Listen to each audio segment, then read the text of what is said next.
सभे इच्छा पूरियां जां पाया अगम अपारा। जिस दिन वो अगम मिलता है उस दिन सारिया इच्छावां की पूर्ति हो जाती है। भाव इच्छा रहिंदी रहिंदी पूरियां हो जांदियां ने वो इच्छावां। वो तो इतनियां ने कि 1000 जन्मां च भी पूरियां नहीं होने लगियां। जीवन बहुत छोटा है, इच्छावां बहुत ज्यादा ने, बहुत ज्यादा। वो तो प्रवाह की तरह चल रही ने। वो तो बहुत एक वड्डे दरियाव दे बहाव की तरह चल रही ने। सारी दियां सारियां नहीं पूरियां हो सकती। हुण एक दूसरा नुकता सुनना जो धार्मिक विद्वानां दे अनुभव विच आया है। जो कुछ अज तक सानू प्राप्त होया है इहदी असीं मंग कीती सी, इच्छा सी। आखे मंगे मंगदे ने, मांगणपणा ते हटदा ने। और बड़ी कीमती पंक्ति है, जो मांगे ठाकुर अपने थे सोई सोई दे। जो कुछ अज साडे कोल है मंगिया सी। तुसी आखोगे दुख ते नहीं मंगिया सी, दुख मिले। ये किवें मन लईए? मंगिया ते सुख सी। दुख भी मंगिया होना है, अपने लिए नहीं ते किसे लिए मंगिया होना है। किसे लिए मंगिया होना है। वो जिहड़ा किसे लिए मंगिया है कि उन्होंने हुण दुख देना है तो पहले अपने कोल ते होना चाहिए, तां देंगे ना। मैं उही चीज दे सकदा किसे नूं जो मेरे कोल है। जो मेरे कोल है ही नहीं मैं देंगा किसे। तो रब्बी एक नियम है, जो तू किसे लिए मंग रहे हैं पहले तेनों मिलेगा, फिर तू दे दें। तू दे दे। सारे संसार दे लोकी गिले कर रहे मिलणगे पुत्र ने दुख दिता है। मां बाप तो दुखी हाँ, पत्नी तो दुखी हाँ, पति तो दुखी हाँ, भरा तो दुखी हाँ, पड़ोसी तो दुखी हाँ, इस राजनीति तो दुखी हाँ, हुक्मरान तो दुखी। उस तो दुख मिल रहा है, उस तो दुख मिल रहा है, उस तो दुख मिल रहा है, उस तो दुख मिल रहा है। इस तरह ही आख्या जाता है। अनुभवी ये गल है, जिस तो मिल रहा है दुख ये मैं मंगिया सी। बिना मंगिया नहीं कुछ मिलता। कहते ने बच्चा रोवे ना ते मां भी दुध नहीं देती।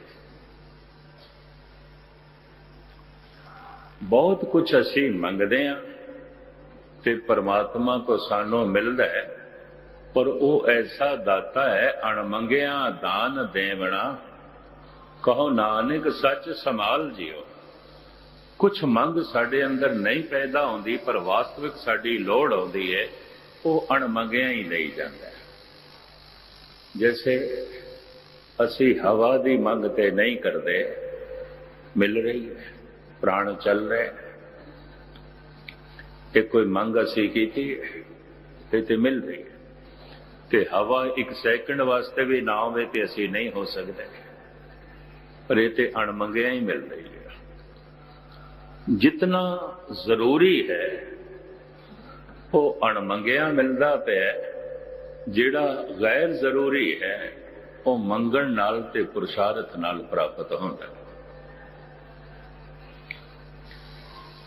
दुख दा मूल कारण इच्छा। ते एक इच्छा होंदी ते कदों दी खत्म हो गई होंदी। इच्छावां दा प्रवाह, नदी, दरिया। इच्छावां वधियां जा रही ने, दुख वधदे जा रहे हैं। अगर ये एक बड़ी प्रबल सच्चाई है कि सारा संसार दुखी है, तो हर व्यक्ति के अंदर इच्छा दे दरिया पे चलते हैं। और की है मंगा दे दरिया पे चलते हैं। जो कुछ मिले अज तक सानू साडी मंगा ने, ਤੇ ਮੰਗਾਂ ਹੋਰ ਰੋਜ਼ ਵੱਧਦੀਆਂ ਜਾ ਰਹੀਆਂ ਨੇ। ਇਨ੍ਹਾਂ ਹੀ ਮੰਗਾਂ ਨੇ, ਇਨ੍ਹਾਂ ਹੀ ਇੱਛਾਵਾਂ ਨੇ ਬਾਰ-ਬਾਰ ਜਨਮ ਕਰਾਈ ਜਾਣਾ ਹੈ, ਕਿਉਂਕਿ ਇੱਛਾਵਾਂ ਜੋ ਬਥੇਰੀਆਂ ਨੇ ਤੇ ਜੀਵਨ ਛੋਟਾ ਹੈ। ਇਹ ਸਾਰੀਆਂ ਮੰਗਾਂ ਪੂਰੀਆਂ ਹੋਣ, ਇਹਦੇ ਲਈ ਜੀਵਨ ਛੋਟਾ ਹੈ। ਤੋ ਪ੍ਰਭੂ ਹੋਰ ਜਨਮ ਦਿੰਦਾ ਹੈ, ਹੋਰ ਜਨਮ ਦਿੰਦਾ ਹੈ, ਹੋਰ ਜਨਮ ਦਿੰਦਾ ਹੈ। ਪਰ ਹੋਰ ਹੋਰ ਜਨਮ ਦੇ ਚ ਹੋਰ ਹੋਰ ਇੱਛਾਵਾਂ ਵੀ ਨਾਲ ਨਾਲ ਜਨਮ ਲੈਂਦੀਆਂ ਜਾ ਰਹੀਆਂ ਨੇ। ਤੋ ਇੱਛਾਵਾਂ ਦਾ ਇਹ ਪ੍ਰਵਾਹ ਜਨਮ ਮਰਨ ਦਾ ਪ੍ਰਵਾਹ ਬਣ ਜਾਂਦਾ ਹੈ। ਉਮੀਦ ਇਹ ਗੱਲ ਪਕੜਦੇ ਚਾਹੀਏ। ਕਾਮਨਾਵਾਂ ਦਾ ਇਹ ਪ੍ਰਵਾਹ ਜਨਮ ਮਰਨ ਦਾ ਪ੍ਰਵਾਹ ਬਣ ਜਾਂਦਾ ਹੈ।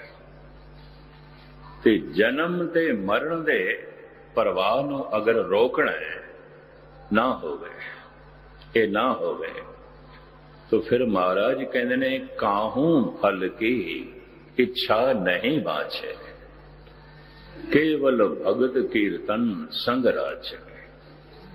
ऐ ते बड़ा औखा काम है, बस यही औखा है। काहू फल की इच्छा नहीं बाछे, केवल भगत कीर्तन संग राचे। यूरोप के दार्शनिक ऐसा कहते ने कि हिंदुस्तान के संत बिल्कुल पागलपने की गल करते हैं। कहते हैं फल की इच्छा ही नहीं तो मनुख काम क्यों करेगा, कर्म क्यों करेगा, लोड़ की है। फल की इच्छा पहले रखते हैं, कर्म बाद विच करते। किसान फल की इच्छा पहले रखता है, बीज बाद विच बोंदा है।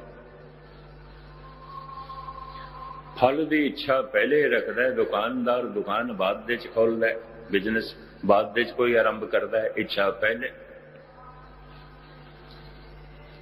फल तो रहित हो जाए मनुख तो कर्म तो रहित हो जाएगा, ऐसा यूरोपियन विद्वान कहते हैं। सारे दे सारे कर्मां दी गति चलती है फल की इच्छा नाल।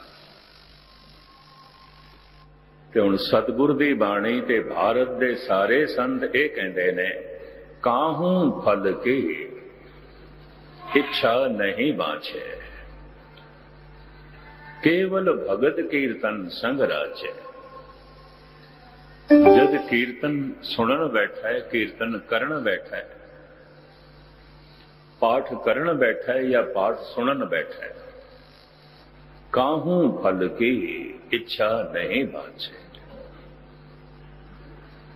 बिल्कुल कोई इच्छा ना रखे, बस कर्म करे, बस जप करे, बस बाणी जपे, बस कीर्तन करे, बस कीर्तन सुने। फल की इच्छा रख के सारा जगत कर्म करता है, इन्हां नूं संसारी कहते हैं।